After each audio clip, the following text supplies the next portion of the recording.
അസ്സലാമു welcome back ഫിൽസ cooking recipes. ഈ പെരുന്നാൾ കഴിക്കാൻ വേണ്ടിയിട്ടുള്ള നല്ലൊരു മട്ട മന്തിയുടെ റെസിപ്പിയാണ് ഞാൻ നിങ്ങളുമായിട്ട് ഷെയർ ചെയ്യുന്നത്.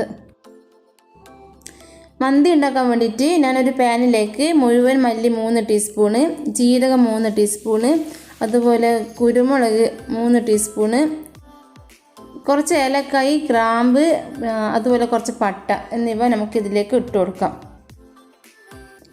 ഇതിലേക്ക് ഒരു 1/4 ടീസ്പൂൺ കാശ്മീരി മുളക് പൊടിയും കൂടി ഇട്ട് കൊടുത്തിട്ട് ഒന്ന് നന്നായിട്ട് മിക്സാക്കി കൊടുത്ത് ചെറിയ ഫ്ലെയിമിലിട്ട് ഒന്ന് നന്നായി ചൂടാക്കി എടുക്കാം. അതിനുശേഷം ഞാൻ മിക്സിയുടെ ജാറിലിട്ടിട്ട് ഒന്ന് ക്രഷായിട്ട് പൊടിച്ചെടുത്തിട്ടുണ്ട്. 1 കിലോ മട്ടനാണ് ഞാൻ എടുത്തിട്ടുള്ളത്. ഇതുപോലത്തെ ചെറിയ ചെറിയ പീസസ് ആയിട്ടാണ് എടുത്തിട്ടുള്ളത്. നിങ്ങൾക്ക് വലിയ പീസാണ് വേണ്ടുന്നതാണെങ്കിൽ അതുപോലെ എടുക്കാം.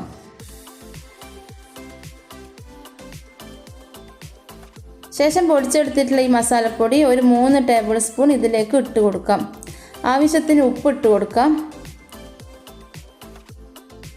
2 സവാള ചോപ്പ് ചെയ്തത്, 2 തക്കാളി ചോപ്പ് ചെയ്തത്, ഒരു 5-6 പച്ചമുളക്, 1 കൂട് വെളുത്തുള്ളി, ഒരു 3-4 പീസ് ഇഞ്ചി, 2 ഉണക്ക് നാരങ്ങ, ഒരു 3 മാഗി ക്യൂബ് എന്നിവ ഇട്ട് കൊടുത്തിട്ട് ഒന്ന് നന്നായിട്ട് മിക്സ് ആക്കി കൊടുക്കാം. ഒരു 1/2 കപ്പ് ഓയിലും കൂടി ഒഴിച്ച് കൊടുത്തിട്ട് ഒന്ന് മിക്സ് ആക്കി കൊടുക്കാം. മസാലക്കകത്ത് മാഗി ക്യൂബ് ഇടുന്നത് കാരണം കുറച്ച് ഉപ്പിട്ട് കൊടുത്താൽ മതിയാവും. കുക്കർ അടച്ച് വെച്ചിട്ട് ഒരു 5-6 വിസിൽ വരുന്നവർക്കും വേവിച്ചിട്ടെടുക്കാം. ഞാനിവിടെ ബസ്മതി സെല്ല ഗോൾഡൻ റൈസാണ് എടുത്തിട്ടുള്ളത്. ഇത് 1 കിലോ ആണ് വരുന്നത്. മസാല ഉണ്ടാക്കാൻ തുടങ്ങാം. അതിന് വേണ്ടി ഒരു പാന് വെച്ചിട്ട് അതിലേക്ക് കുറച്ച് ഓയിൽ ഒഴിച്ച് കൊടുത്തതിന് ശേഷം കുറച്ച് ബട്ടറും കൂടി ഇട്ട് കൊടുക്കാം. ശേഷം 2 സവാള ചോപ്പ് ചെയ്തത് ഇട്ട് കൊടുത്തിട്ട് ഒന്ന് വഴറ്റി കൊടുക്കാം. ഇതിലേക്ക് ഒരു 2 തക്കാളി ചോപ്പ് ചെയ്തത് ഇട്ട് കൊടുക്കാം. ഒന്ന് നന്നായിട്ട് വഴറ്റിയെടുക്കാം. ഇതിലേക്ക് ഒരു ക്യാപ്സിക്കം ചോപ്പ് ചെയ്തതും കൂടി ഇട്ട് കൊടുക്കുന്നുണ്ട്. ഇതിലേക്ക് വെളുത്തുള്ളി ഇഞ്ചി പേസ്റ്റും കൂടി ഇട്ട് കൊടുത്തിട്ട് ഒന്ന് അടച്ച് വെച്ച് നന്നായിട്ട് വഴറ്റിയെടുക്കാം. പൊടിച്ചെടുത്തിട്ടുള്ള മസാലപ്പൊടി ബാക്കിയുള്ളത് ഇതിലേക്ക് ഇട്ട് കൊടുക്കാം. ശേഷം ഒരു 3 മാഗി ക്യൂബും അതുപോലെ ഒരു പിടി മല്ലിയിലയും ഒരു പിടി പുതിനയിലയും കൂടി ഇതിലേക്ക് ഇട്ട് കൊടുത്തിട്ട് ഒന്ന് മിക്സ് ആക്കി എടുക്കാം.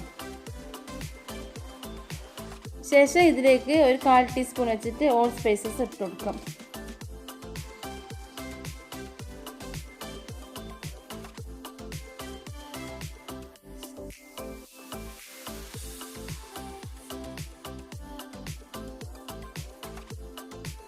അര ടീസ്പൂൺ പെരിഞ്ജീരകം കൂടി ഞാൻ ഇതിലേക്ക് ഇട്ട് കൊടുക്കുന്നുണ്ട്.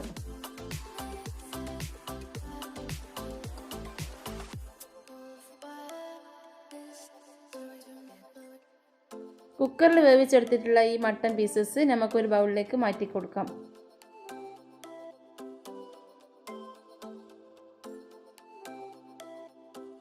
ഇതിൻ്റെ ഗ്രേവി മുഴുവനും നമുക്കൊരു അരിപ്പ് വെച്ചിട്ട് അരിച്ചെടുക്കാം. ഈ വേസ്റ്റൊക്കെ നമുക്ക് ഈ ചോറിൽ കിട്ടാതിരിക്കാൻ വേണ്ടിയിട്ടാണ് നമ്മൾ ഇതുപോലെ അരിച്ചെടുക്കുന്നത്. നന്നായി അരിച്ചെടുത്തിട്ടുള്ള ഈ മട്ടൻ സ്റ്റോക്ക് എടുത്തിട്ട് ഈ മസാലക്കകത്തേക്ക് ഒഴിച്ചു കൊടുക്കാം. ശേഷം ഈ എടുത്ത് വെച്ചിട്ടുള്ള ഈ മട്ടൻ പീസസ് ഇതിലേക്ക് ഇട്ട് കൊടുത്തിട്ട് ഒന്ന് മിക്സാക്കി കൊടുക്കാം. എന്നിട്ട് ഇതുപോലെ എല്ലാ ഭാഗത്തും എത്തുന്ന വിധത്തിലൊന്ന് മിക്സാക്കി എടുത്തതിന് ശേഷം ഈ ഗ്രേവി ഒന്ന് വറ്റിച്ചെടുക്കാം. ചോറുണ്ടാക്കാൻ വേണ്ടിയിട്ട് ഞാനൊരു പാനിൽ നിറയെ വെള്ളം വെച്ചിട്ടുണ്ട്. ഇതിലേക്ക് ഓൾ സ്പൈസസ്, 2 ഉണക്ക ചെറുനാരങ്ങ, അതുപോലെ ആവശ്യത്തിന് ഉപ്പും കൂടി ഇട്ട് കൊടുത്തിട്ട് ഒന്ന് മിക്സ് ആക്കി കൊടുക്കാം. ശേഷം വെള്ളം ചൂടായതിന് ശേഷം നമുക്ക് ഈ അരി ഞാൻ ഒരു 1/2 മണിക്കൂർ കുതിർത്തെടുത്തതാണ്. കഴുകിയതിന് ശേഷം കുതിർത്തി വെച്ചിട്ട് വെള്ളം ഊറ്റിയിട്ട് ഞാൻ ഇതിലേക്ക് ഇട്ട് കൊടുക്കുന്നുണ്ട്. ശേഷം ഒന്ന് നന്നായിട്ട് മിക്സ് ആക്കി കൊടുക്കാം.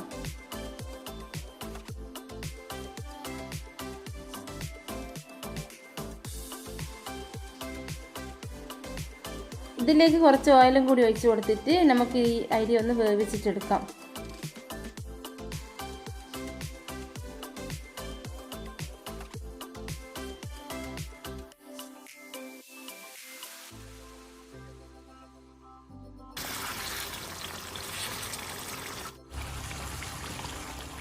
മട്ടനിൽ നല്ല മസാല ഒക്കെ പിടിച്ച് ഗ്രേവിയൊക്കെ നല്ല വറ്റി വന്നിട്ടുണ്ട്, നല്ല കുറുകി കിട്ടിയിട്ടുണ്ട്. ഇനി നമുക്ക് ഇതിൽ നിന്ന് കുറച്ച് ഗ്രേവി എടുത്തിട്ട് മാറ്റി വെക്കാം.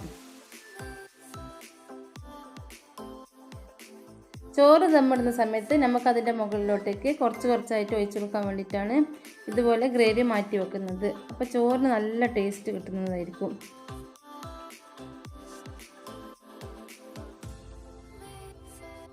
ചോറ് വെന്ത് കിട്ടിയിട്ടുണ്ട്. നമുക്കിതിനെ ഒരു അരിപ്പ പാത്രത്തിലേക്ക് മാറ്റി കൊടുക്കാം.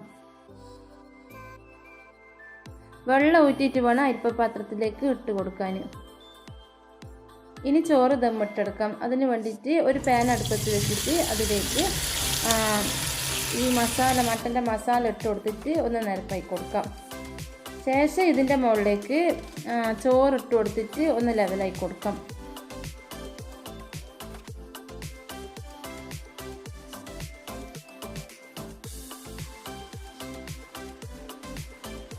ചോറിൻ്റെ മുകളിലായിട്ട് എടുത്തു വെച്ചിട്ടുള്ള ഗ്രേവി കുറച്ചായിട്ട് ഇതുപോലെ ഒഴിച്ചു കൊടുക്കാം.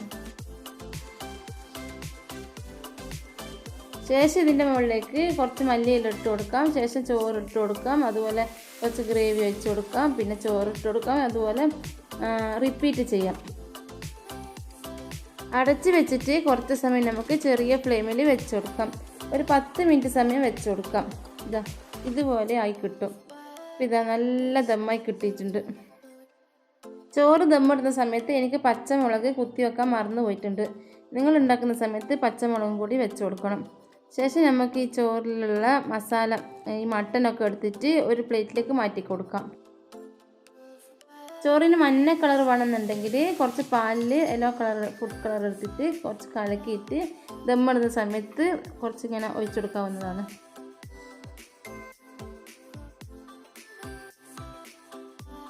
നല്ല ടേസ്റ്റി ആയിട്ടുള്ള മട്ടൻ മന്തി റെഡി ആയിട്ടുണ്ട്.